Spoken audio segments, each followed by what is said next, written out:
Hi friends, welcome to our channel. నేను మీ తిరగబ్బాయి. ఈరోజు మన వీడియో నెత్తళ్ళ ఫ్రై అండి. ఈ నెత్తళ్ళ ఫ్రై అన్నది ఎలా చేసుకోవాలి అన్నది నేను నా వీడియో ద్వారా చెప్తాను అనమాట. ముందుగా నెత్తలు శుభ్రం చేసిన నెత్తల్లో నేను అక్కడే కొన్న చోట నేను శుభ్రం చేసి తీసుకొచ్చానండి. కానీ అందులో ఉన్న ముళ్ళుని కూడా నేను ఇంటికి వచ్చిన తర్వాత తీసుకున్నాను. ఆ ముళ్ళుని తీసుకోవడం వల్ల ఏంటంటే పిల్లలు తినడానికి ఈజీగా ఉంటుంది. అలాగే శుభ్రంగా తీసుకున్నాను. ముళ్ళుల్లో మొత్తం తీసాను. చూడండి, చేపలు అయితే ముళ్ళు అయితే ఉండదు.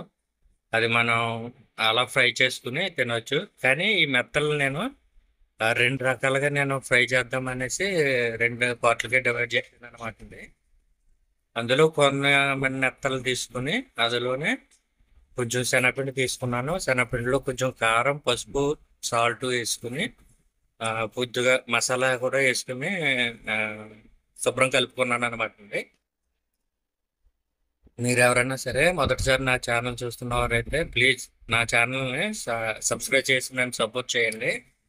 అలాగే నేను కలుపుకున్న ఈ పిండి మొత్తాన్ని ఒక ముద్దలా తయారు చేసుకుంటున్నాను. అంటే మనకి అది ఏంటంటే చేప మనకి అందులో ముంచి బజ్జీలా తీసేసుకునేలా ఉండాలని చెప్పి చేసుకున్నాను అనమాట అండి. సాల్ట్ అది చెక్ చేసుకుని అలాగే కొన్ని నెత్తలను తీసుకుని వేరే డీప్ ఫ్రై చేద్దామని చెప్పి కొన్ని నెత్తలు తీసుకున్నాను. స్టవ్ మీద ప్యాన్ పెట్టి ఆయిల్ అయితే పోసుకుంటున్నాను అనమాట అండి. ఆయిల్ పోసుకున్న తర్వాత శుభ్రం చేసుకున్న నెత్తలు కొన్ని తీసుకుని ముందుగా పిండిలో వేసుకుంటున్నాను. ముళ్ళు అయితే మాత్రం ఏమాత్రం ఉండదండి. ఉంటే చివరిలో చిన్న ముళ్ళు ఉంటుంది, అది పర్వాలేదు. మనం ఆయిల్లో ఫ్రై చేస్తాం కాబట్టి అది మనం నవలొచ్చు, పిల్లలు కూడా తినొచ్చు. ముఖ్యంగా ఏంటంటే ఈ నెత్తల్లోని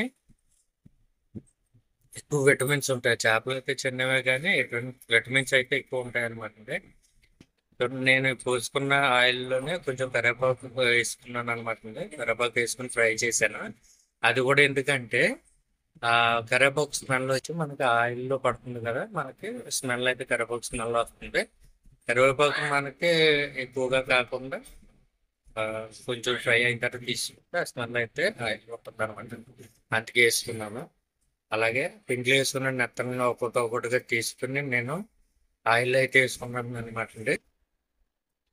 కానీ చాలా బాగుంటుందండి ఇలా చేయడం వల్ల. అంటే నెత్తల కూర తినడానికి పిల్లలు సాధారణంగా ఇష్టపడరు, ముళ్ళులతో ఉంటుంది అని చెప్పి ఇష్టపడరు. కానీ ఈ విధంగా చేసి పెడితే మాత్రం వాళ్ళు చాలా ఇష్టంగా తింటారు. చాలా బాగుంటుంది అనమాట.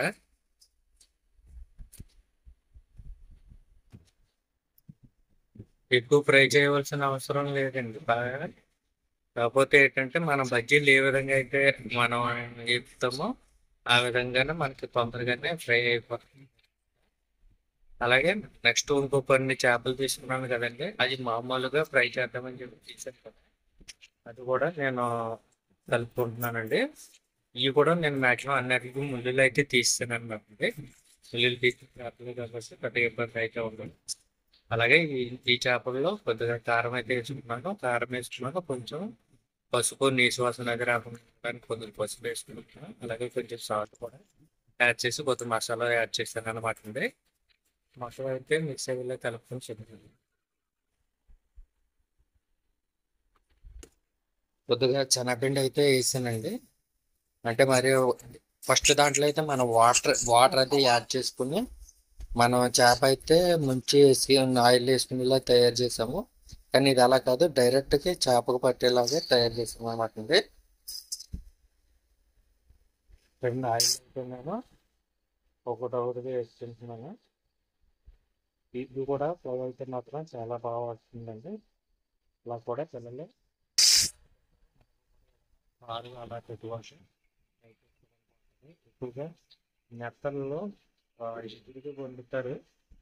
ఇవి కొంతమందికి అంతగా ఇష్టం లేకపోయినా సరే ఇలా మనం నెత్తల్లో ప్రయోగం చేసుకుంటాం. మనం చారులో అందులో మనం ఇష్టపడి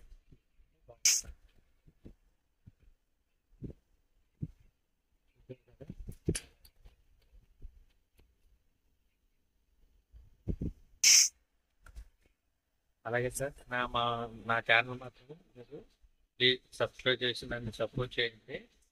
పెడతారు చూస్తున్నారు. ప్లీజ్ సపోర్ట్ చేయండి.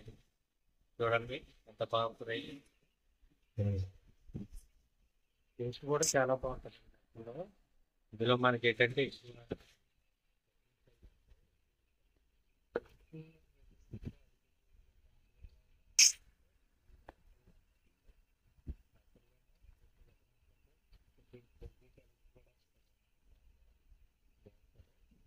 ఎక్కువ నెత్తలు ఫ్రై చేసుకోవడానికి అయితే మాత్రం చాలా బాగుంటుంది. మీరు ఒకసారి ట్రై చేయండి. ఇలా ఫ్రై చేసుకుంటానండి.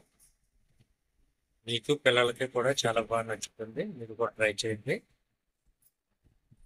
నేనైతే రెండు రకాలుగా తయారు చేసుకున్నాను. ఒకటి బజ్జీలాగా కొంచెం మెత్తగా ఉంటుంది. రెండోది వచ్చి మనకి క్రిస్పీగా ఉంటుంది. కొంచెం గట్టిగా క్రిస్పీలా ఉంటుంది అనమాట. అది కూడా చాలా బాగుంటుంది. మెయిన్ ఏంటంటే మనకి ఇందులో ముళ్ళు అన్నది ఫస్టే తీసుకుని చేసుకుంటున్నాం కాబట్టి మనం యాక్చువల్గా ఎలా ఉన్నది అలా మనం తినొచ్చు అనమాట. దీన్ని ముళ్ళు ఉన్నది తీసుకుని తినాలన్నది ఏమి ఉండదు. ఎలాగైతే మనం తినొచ్చు. థ్యాంక్ యూ అండి. Thank you for